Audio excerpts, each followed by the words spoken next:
সরকার প্রধানকে আমরা well and good জানাই, যারা সরকার হয়েছেন আলহামদুলিল্লাহ, ভালো করে রাষ্ট্র চালান, দেশ জাতির জন্য আল্লাহ পাক কবুল করুক, আল্লাহ পাক খেদমত করার তৌফিক দিক, আমিন বলেন।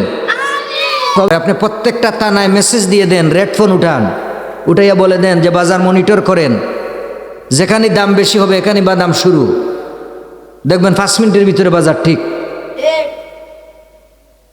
আপনি সিটি দিবেন, ডিসিরা ব্যবস্থা নিবে, নির্বাহী ম্যাজিস্ট্রেট নামবে, মুক্তা অধিকার নামবে, এর ভিতরে আমাদের অবস্থা তলপাটনি, ঠিক কি না?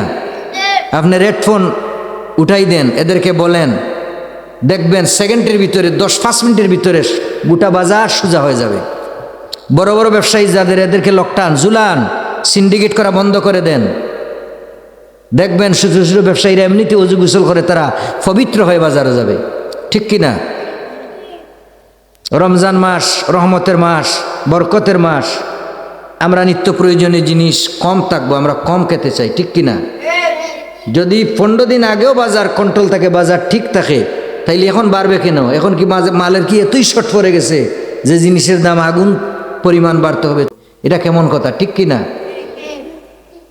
প্রায় জিনিসের দাম আস্তে আস্তে বাড়তেছে। তো আমরা সরকারকে আমরা অনুরোধ করব যে আপনি এইভাবে সিস্টেম ওয়াইজ কাজ করেন, দেখবেন বাজার একদম আলিফ হয়ে যাবে, সোজা হয়ে যাবে, ঠিক কিনা?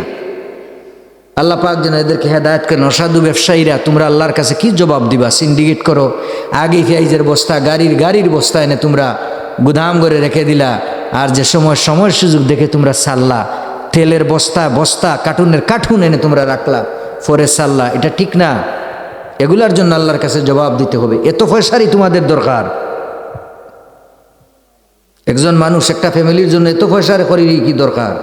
50-60 বছরের জিন্দিগি চালানোর জন্য হারাম ব্যবসা করতে হবে। আল্লাহ পাক যেন হারাম থেকে আমাদের বেরিয়ে আসার তৌফিক দান করেন, আমিন বলেন। এই